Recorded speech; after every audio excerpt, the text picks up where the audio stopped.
Hi, everyone. Welcome to Brain Hack number 14. The brain hack today is, let me read it to you real quick. Safety and security don't just happen. They are the result of collective consensus and public investment. We owe our children, the most vulnerable citizens in our society, a life free of violence and fear. Now, this was just a quick quote I found on fear. So it both relates.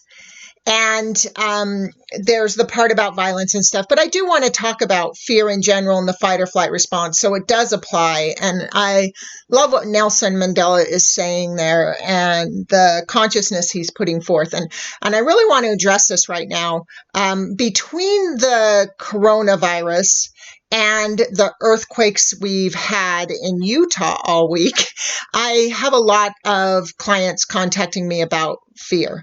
They're saying that they're afraid, or how do they manage this, or that they're being triggered, that they're feeling triggered all the time. And so what I wanted to do was address that.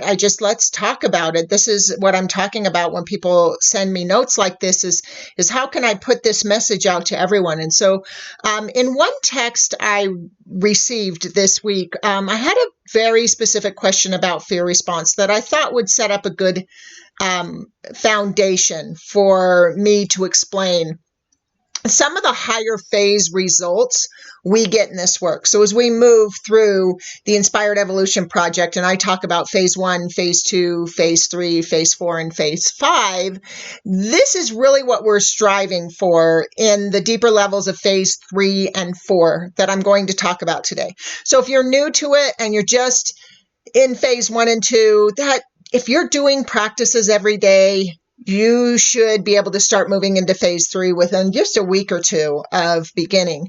And so in this is really phase 3 and 4. So you're not far from it, even if you're brand new, even if you haven't started.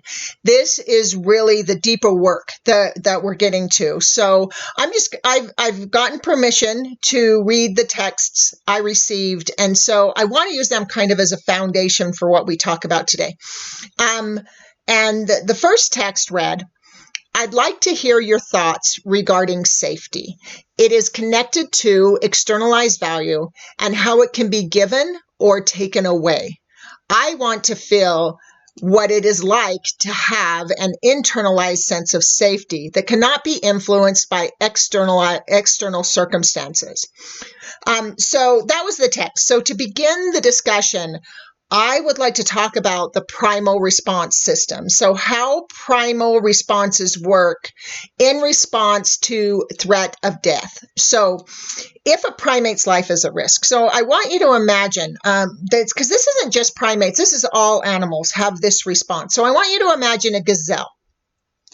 And that gazelle is just minding its own business, enjoying its life.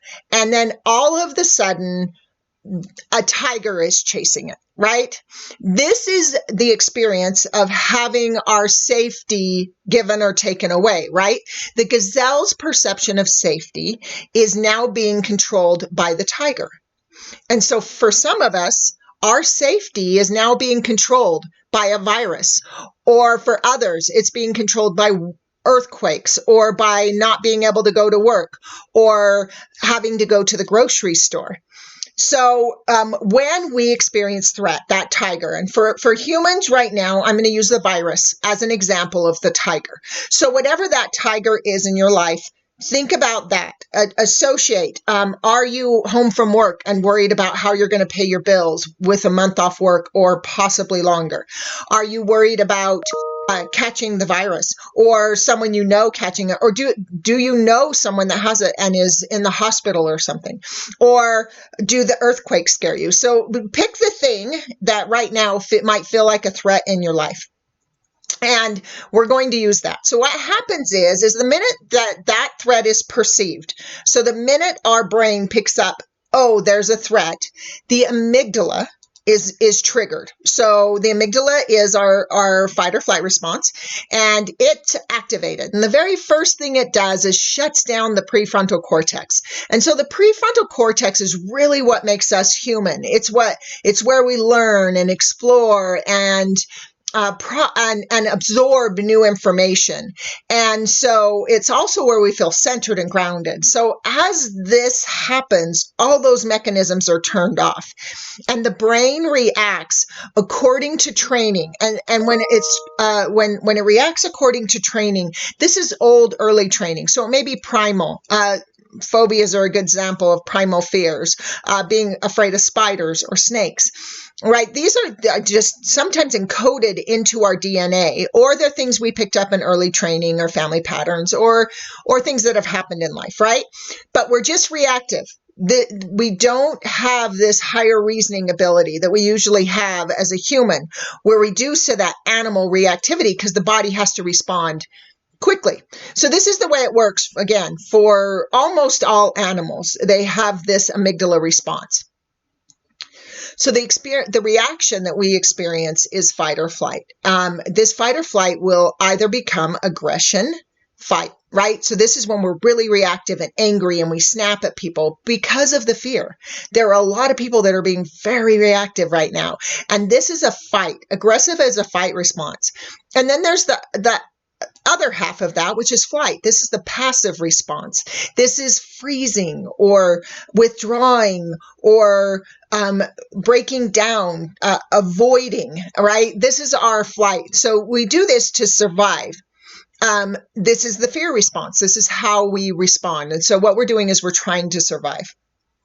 So as we work through the first 3 phases of the Inspired Evolution Project program, what we're doing is shrinking the amygdala. So particularly phase 1 and 2 are about the beginning of being able to shrink that amygdala. So it's about getting grounded and centered enough to begin shrinking the amygdala. So it's less likely to trigger. So that if something happens, like you need to be home from work, or you're worried about the virus, or you're scared of earthquakes, you're less likely to trigger. The smaller that amygdala is. Think of it as almost something that's wounded. And so if you had, like, say, think of it if you've ever had a tooth that's sore, or if you've ever broken a finger or a toe. Think about how if anything even barely touches it, it flares up, right? You get this burst of pain that slowly dissipates again.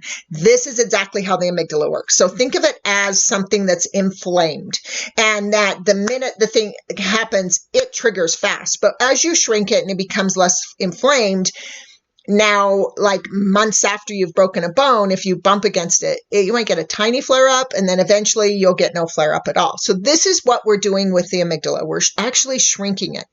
And so that we are less likely to trigger fear when under threat of any kind, no matter what the threat is.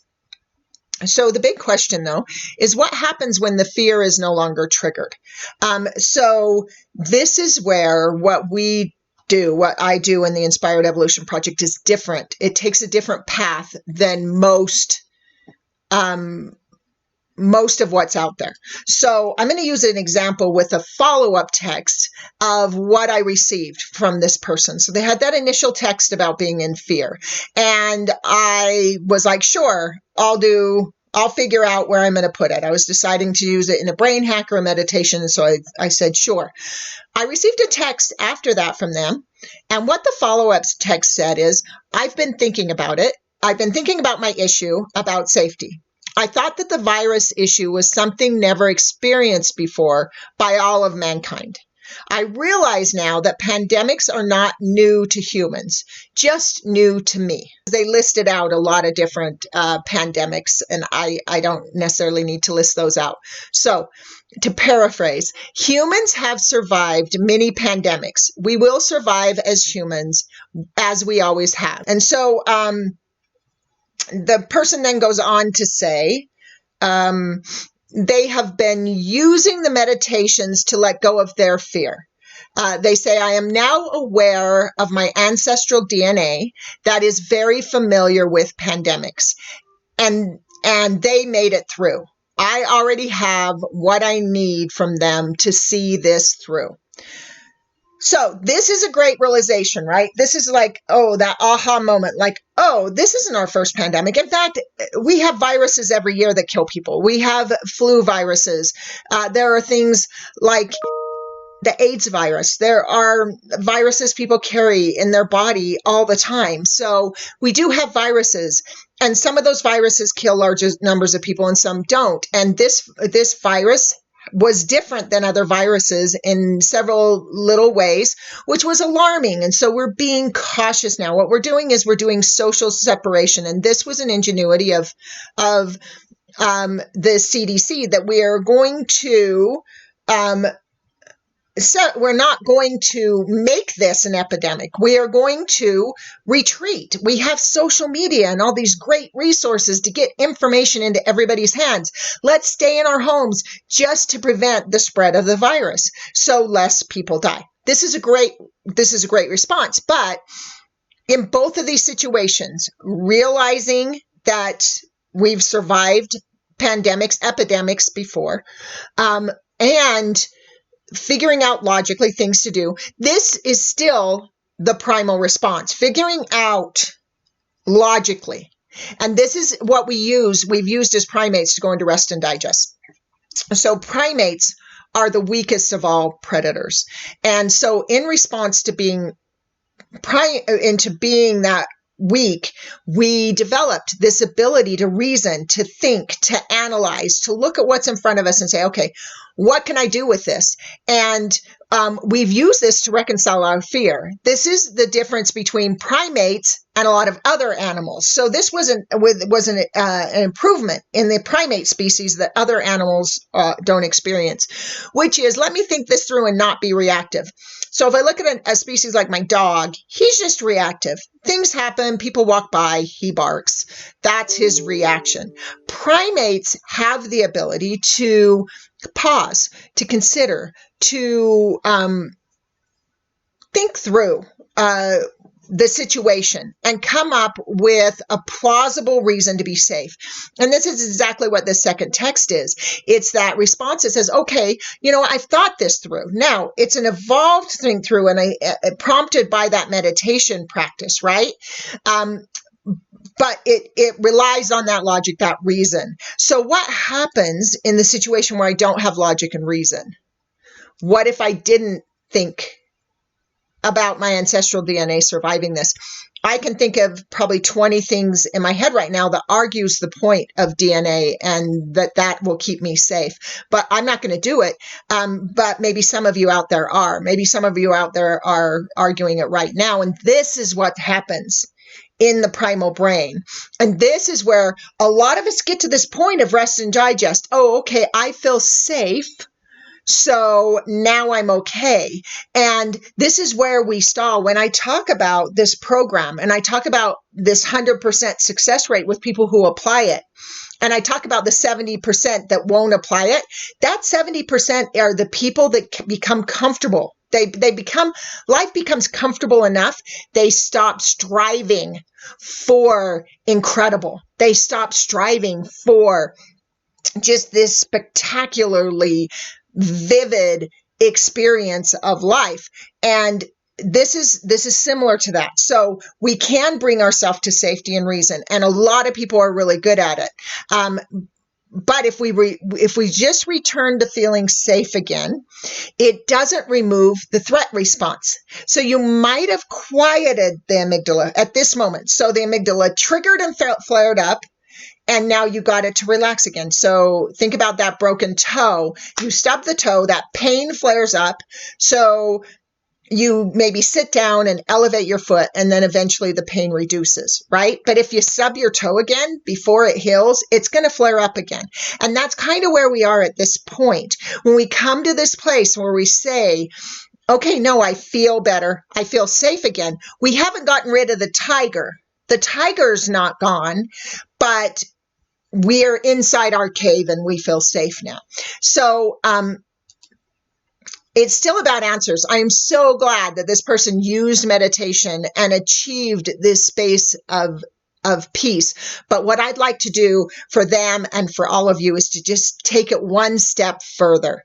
Now, as we continue to shrink the amygdala, as we continue the practices, so as we move deeper into phase 3 and into phase 4, we continue to strengthen the striatum. And the striatum is that link I'm always talking about between the left and right hemisphere of the brain. So this is where we're building that communication ability of the brain. And we are able to move beyond the answers that the brain already knows, right? So we're able to move to this place that is tapping into possibility that might not have been considered before. And I've seen a lot of this when it comes to everything that's been going on. So I've seen, so I think the actual social, so this social distancing is a good example, because the social distancing doesn't say stop living life. It says, okay, wash your hands, don't touch your face, don't be within 3 feet of each other. So it's that willingness to be within the bounds of the virus. And so that was great that all of a sudden we were able to use social media to get these 5 steps out there in ways to protect ourselves and not spread the virus. So people can still go get groceries. People can still get work done at home. I mean, there's all these adjustments being made. I like to follow Upworthy on Instagram, and they're posting all these stories about amazing people, landlords forgiving rent, people being paid, getting paid time off, all these wonderful things. And what this has become is this opportunity to not be in fear and reaction, but to be in love, to lean into what's happening and say, okay, can I use ingenuity to make a bad situation better? Not just to feel safe anymore, because this is past rest and digest and the feeling of safety. So rest and digest, that serotonin is safety and well-being. We want to move back into dopamine and thriving. We want to feel successful. We want to feel dynamic and engaged in what's going on, right? So we want to be able to lean into what's happening and participate. For me, this has been about, as this has occurred, it's really been about, how can I help everyone? I'm so grateful I was already on YouTube, that I was already working in this capacity, because it was really easy to slip into putting out some videos on how to improve your immune system and putting out notes to people and being able to support in this way, being able to move to working what I do in a new way and getting out as much as I can to help people where they are, and to do it in a way that they could access it, right? There are resources out there, but I wanted to be one of those people that was out there providing free content to help people manage it that maybe are hurting because they're stuck at home. Because if I can help you get into the right brain function, then we're all working together toward coming out of this better than before we went into it. And that's the goal. That's success. So it's not just, I want to get back to my life the way it was before this happened. It becomes, I want to come out of this better. So one of the things I am recommending, so I'm going to put in the recommendations because we're at 20 minutes and I'm trying to really honor that. One of the things I'm suggesting is organize. Dig in. What do you want to create? What if you always wanted to be and do in the world? If you're stuck home because you can't go to work and you're in a job that you can't do from home, use this time.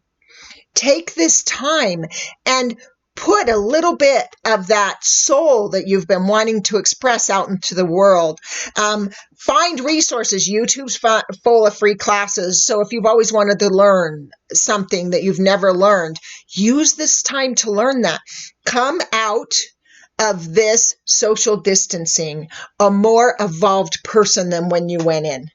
Work on your brain health.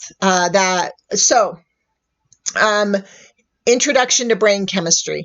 I finally have the full course online. I apologize for the wait, but that full course is free.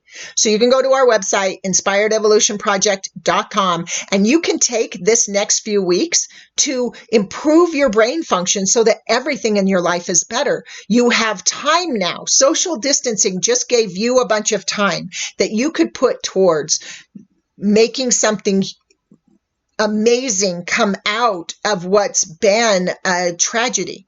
The other thing you can do is organize. This is what I've talked about a lot. So if you have that thing you want to create, that thing you want to go out and do, get it organized so that do all the emails, all the marketing. This is what I'm doing. I am spending every second of every day loading online courses. It's what I do. I'm doing it for like 16 hours a day because I'm having these short online sessions, but then I have all this other time that I'm not having a social life and I'm not having meetups. And so I have this opportunity and I'm taking it to get as many classes online as I can. And so organize what you want to create. Make a schedule. So if you want something created by fall, we talk about that a lot in Lit Up. If you want something created by fall, reverse goal set it. Go back and say, okay, here is fall, the day I want this to be able to be in the world. What do I need to do up until that to get it done? And give yourself a to-do list and just do one thing a day. Use your extra time to advance, not just feel safe, not just shrink the amygdala, not be that gazelle that made it away from the tiger because that tiger caught someone else. That's like, oh, I can live another day. Lean into it. Step into that lead gazelle role where you don't ever need to be threatened by a tiger. You're the one leading everyone else away. You're the one that's adept and strong and moving the world forward. So I just want to say, if you do need help, if you are really struggling with being triggered, I am still doing private sessions remotely. So we can do them either through a live stream video or I do sessions on the phone all the time. This is really common. So if you need that, I am still available. I'm just having people go on to the website. There are some purchase options there. So there's a half-hour session, an hour session, and you can buy a 10-pack of 10 hours and save $10 a session. Founder discounts do apply. So if you're a founder and the founder coupon isn't working, shoot me a text with your email address and I'll be sure to include you. You know who you are. So if you need my help that way, you can connect. I will still be live with Brain Hacks. Next Monday will be the last Monday Brain Hack. I'm moving Brain Hacks to Wednesday. Well, maybe I am because I'm shifting gears on that. Yeah, no, I'm moving it to Wednesday for sure. Sorry. This is part of living in this brain style is I'm constantly adapting. So definitely Brain Hack will be moving to Wednesday after next week. So we'll do next Monday and then we'll wait 10 days and do it on the following Wednesday. So that'll be the first Wednesday in April. That's available. Again, that Introduction to Brain Chemistry course is available. At the very least, that free course will help you get past the fear and into safety and into developing the brain that will be more innovative. So if you're like, what are you talking about? Lean into life. That, I can't even imagine doing that. By the end of the brain chemistry course, you will be able to imagine it. I'll be live on Thursday with the meditation. And so I'll be live Wednesday night. I'll be live again Thursday. And, I will have these videos are all on my website. If you go to inspiredevolutionproject.com, there are a bunch of brain hacks there, a bunch of meditations there. So help start improving the brain function so you can respond to situations like this in a different way. So I think that's it for today. Again, I love getting tips for brain hacks. This brain hack came from Judy. I'm sure she won't mind me saying her name. So this brain hack came from Judy, and I am happy to do any brain hack. You can tell me if you don't want me to use your name, that you need. If you're having something and it's not working and you're like, I don't get what you're saying about your program. What about this?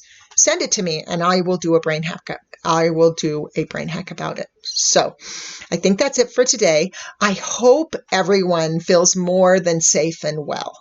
I hope you feel inspired and on fire and ready to hit the ground running when we open our doors and connect again.